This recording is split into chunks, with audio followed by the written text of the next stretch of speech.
Hi you all, I am Sweta Dahal, a 21-year-old software engineer and I am still on my final year of college, and in this particular video I am here to share few tips from my own experience on how can you learn coding consistently as a beginner. Okay, so this video is helpful for you if you are one of these. If you are a college student, if you are a fresher, be it you are in third year or final year of college and still have not landed internship, or you have not done any work related to real world experiences. If you are someone who is trying to learn coding for fun, or तपाईले चाहिँ coding सिकेर चाहिँ फ्रीलान्सिङ गर्न मन छ, or even if you are a working professional working as a on-site job and still you are struggling with coding, then this video is for you. In this video I am going to guide you on how can you actually learn coding. आज एक दिन चाहिँ मैले 10 hours काम गरेँ and then एक हप्तासम्म मैले केही पनि काम गरेको छुइनँ भने this is not going to take me anywhere. तर मैले 4 hours जति every day consistently coding गरेँ भने that will multiplies over the time and give you compounding results. So if you are under any of this category and want to improve your coding skills, then this video is for you. Hopefully by the end of this video you will decide on how can you actually improve your coding skills and be better at it.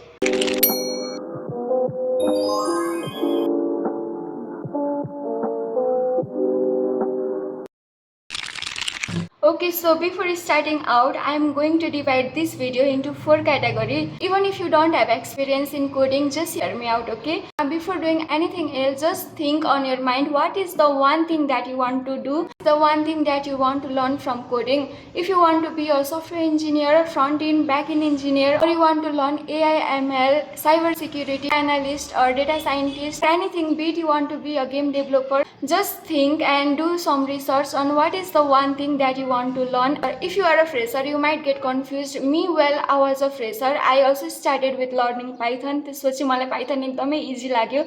Then I switched to Java and now I am working on JavaScript, TypeScript. And धेरै टेक्नोलोजीहरुबाट चाहिँ switch गरिरहेको थिएँ and from my experience I would not suggest you to do that. You can of course do it if you are just a fresher. You can learn as many things as you can and see what works for you. But if you are final or third year student, then सबभन्दा सुरुमा चाहिँ do your research. साथै चाहिँ full stack engineer छ भने you don't have to be following their path to be a full stack engineer. You can be interested in cyber security, you can be interested in AI, ML or anything. So see what works for you and also के बन्न छ त्यो बन्नको लागि चाहिँ roadmap पनि हेर्ने.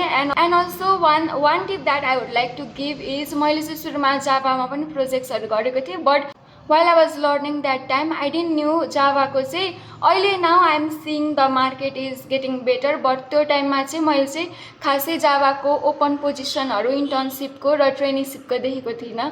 So then I had to learn the entire new technology again. So if you don't want to waste your time like I did, then you can do market research. कुन internship or fellowship program चाहिँ पाउँछौ त्यो कुराहरु चाहिँ do your research beforehand. Make up your mind तिमीलाई कुन चीज सिक्दाखेरि चाहिँ better हुन्छ. One advice that I would like to give you is I've seen most of my friends or colleagues not getting interested in coding र उहाँहरुले चाहिँ UI UX designing गरेर or अरु सेक्टरमा गरेर पनि राम्रो नै इन्कम गरिरहनु भएको छ. So you don't have to necessarily follow the traditional path. तिमीलाई यदि कोडिङमा इन्ट्रेस्ट छैन भने also learn UI UX, video editing and be graphic designer or any other thing that doesn't require you to learn coding. So I will guide you, but I would suggest you to do your own research before blindly following me.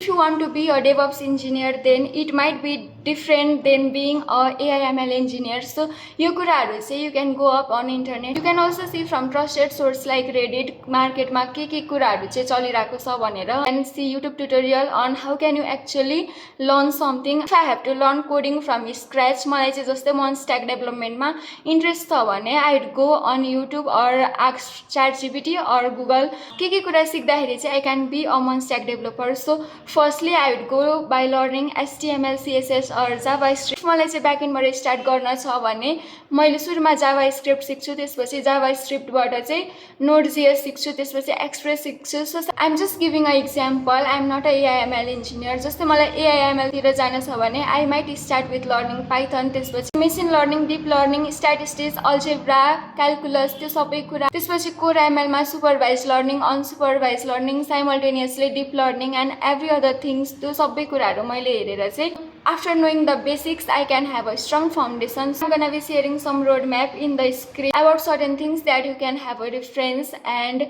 I would consider you to do your own research. Once you have done your own research, then you can start picking language. जस्तै app development or web development गर्न मन छ भने Java सिक्ने कि Java script सिक्ने कि के सिक्ने, त्यो अनुसारको कुराहरू बुझेर pick a language like JavaScript, Python, Java, PHP, Laravel or any technology that you are comfortable with learning. जब आफूलाई त्यो पर्टिकुलर ल्याङ्ग्वेजमा चाहिँ राम्रोसँग फाउन्डेसन क्लियर भएको जस्तो फिल हुन्छ, then you can actually start learning the framework of that language. Once you have the strong foundation of the fundamentals, then you can switch up to actually learning the framework or tools. If I am learning JavaScript, then मलाई चाहिँ जस्तै promise भनेको के हो, async JavaScript भनेको के हो, closure भनेको के हो, map filter भनेको के हो, त्यो सबै कुराहरू I'm just giving example, त्यो सबै कुराहरू चाहिँ मलाई strongly थाहा छ भने now I can actually start building things by learning framework. Of course, सुरुमा चाहिँ clear your basic. If you are a fresher or you are still in college, please don't feel you are behind.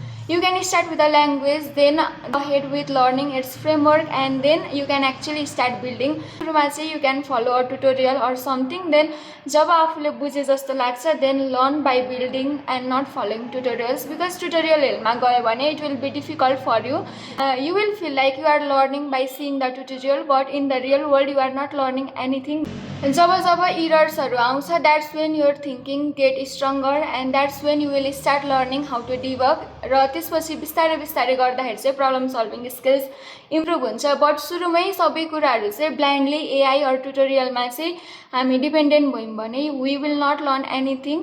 पछि you can obviously use tools like Antigravity, GitHub Copilot or Claude Code. आफूले राम्रोसँग नबुझिकन AI or ट्युटोरियल्सहरूबाट blindly dependent भयो भने you will not learn anything and end up getting frustrated. Make sure to learn basic and build your own thinking than blindly copy pasting from YouTube tutorial and AI. In any path that you want to choose, these are the 4 steps that you need to follow. That is, के सिक्न छ त्यो figure out गर्ने, त्यसपछि त्यसको language सिक्न सुरु गर्ने. Step would be learning the basics and first step would be building the projects. So these are the steps that you need to follow. If you are someone who is a fresher, then you can follow. Learn the language, learn its basic, and start building projects and avoid tutorial hell as much as you can. Also, I would like to give you tips on how you can learn. You may see some institute teaching certain course to upskill you.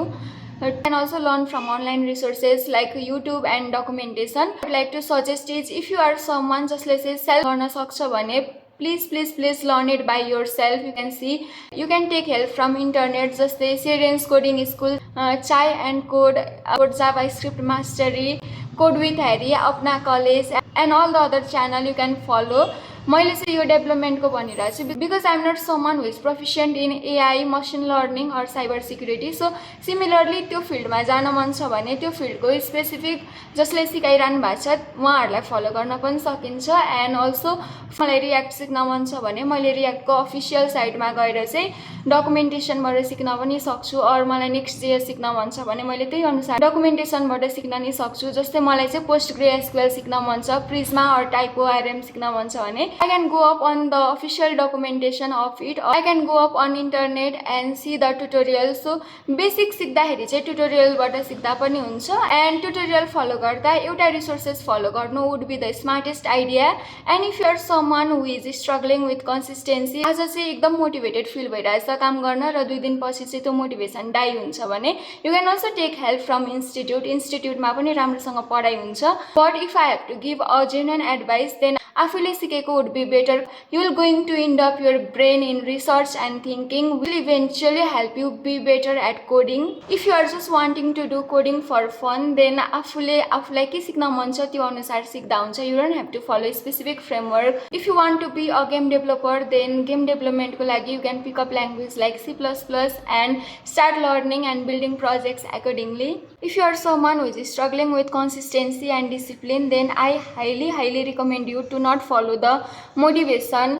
If you are just willing to work when you are feeling motivated, then 1-2 दिनसम्म त्यो मोटिभेसनले काम गर्छ, but in the long run it will not work. So you will end up not doing anything and regretting it later. र लास्टमा चाहिँ आफूलाई guilt हुन्छ of wasting the entire day. Trust me, it has happened with me and सबैजनालाई हुन्छ. So what I would like to follow is बेलुका सुत्नुभन्दा अगाडि I'll write everything that I have to do for the next day in my notebook, and त्यो कुरा चाहिँ म भोलि बिहान उठेर एउटा सर्टेन टाइम चाहिँ आफ्नो कामको लागि अर स्किल्सको लागि छुट्याएको हुन्छु. So even if I don't want to work, I'll sit up on desk and a chair and I will end up doing that even though I don't feel motivated, even though I don't want to do. किनभने मोटिभेसनमा rely गर्यो भने you cannot go in the longer run. इन्टेलिजेन्सलाई पनि consistency, hard work र डिसिप्लिनले beet गर्न सक्छ. If you are intelligent but you are not working every day, even though if you are intelligent but you are not willing to put in the X amount of work every day, then the person who is less intelligent than you but is willing to do hard work, discipline and be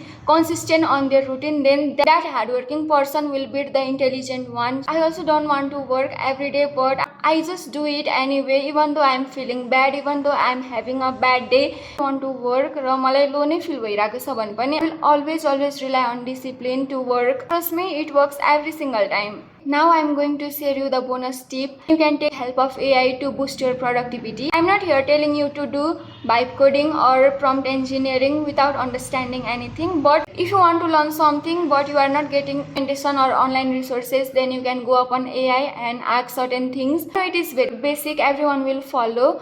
Just don't do vibe coding in the earlier stage before knowing actually how to code. Once you have solid grasp, then you can also use tools like anti-gravity to work faster. There is a thin line difference between asking AI for doubts or question or debugging, or just copy pasting and generating entire thing without understanding it. If you are using AI, you should be able to know what code is right, what code is wrong. So जब आफूलाई चाहिँ comfortable लाग्छ, then you can of course take help of it. In this age you will find two people. One is someone who does not use AI at all, and one is someone who just overuse it. So you should know when to use and how to use it for boosting your productivity. If you are just starting, then don't jump into anti-gravity, GitHub Copilot or any AI tool. जब आफूले चाहिँ scalable कुराहरू build गर्न सकिन्छ र AI ले गरेको code ठीक छ कि छैन त्यो कुराहरू चाहिँ आफूलाई थाहा हुन स्टार्ट हुन्छ भने then you can of course take help. Use AI for ideation, debugging गर्नलाई, सिम्पल कुराहरू जेनेरेट गर्नलाई. डेभलपमेन्टको कुरा गर्ने हो भने आफूले प्रोजेक्ट गरिसकेपछि लर्न बेसिक डिप्लोयमेन्ट, CI/CD भनेको के हो, डकरले कसरी काम गर्छ, और बेसिक भर्सल और रेन्डरमा कसरी डिप्लोय हुन्छ, त्यो सबै कुराहरू सिकेको राम्रो हो. That is a plus point. गिटहबको बेसिक कमान्ड्सहरू सिकेर ब्रान्चिङ कसरी गर्ने, मर्जिङ कसरी गर्ने, त्यो सानो कुराहरू सिकेको राम्रो. Can you deploy your project, CI/CD, Docker भनेको के हो, सो यस्तो कुराहरू जानेको राम्रो if you are into development. If you want to apply for internship, then 2-3 project would be more than enough for applying, and don't do the mistake that I did. सकेसम्म चाहिँ avoid doing the free internship or fellowship program. Paid पनि राम्रोसँग भेटिन्छ खोज्यो भने. Okay, so resume बनाउँदाखेरि चाहिँ you can take help of Overleaf and Claude Code to generate. You can give your information to Claude and ask it to generate a latex code for you. र त्यसपछि चाहिँ त्यो कुराहरू चाहिँ Overleafमा गएर बनाउन सकिन्छ. And try to make ATS friendly resume, किनकि मोस्ट कम्पनीहरुमा चाहिँ ATS friendly resume चाहिँ त्यो त्यहाँको सिस्टमले नै फिल्टर आउट गर्छ. सो मैले जे चाहिँ कुराहरू अहिलेसम्म शेयर गरेको छु त्यो सबै कुराहरू फलो गर्दाखेरि चाहिँ learn coding consistently. And yeah one thing is don't rely on motivation. That is the mistake that I also did. Initially म कलेजमा हुँदाखेरि चाहिँ I would procrastinate for months and months.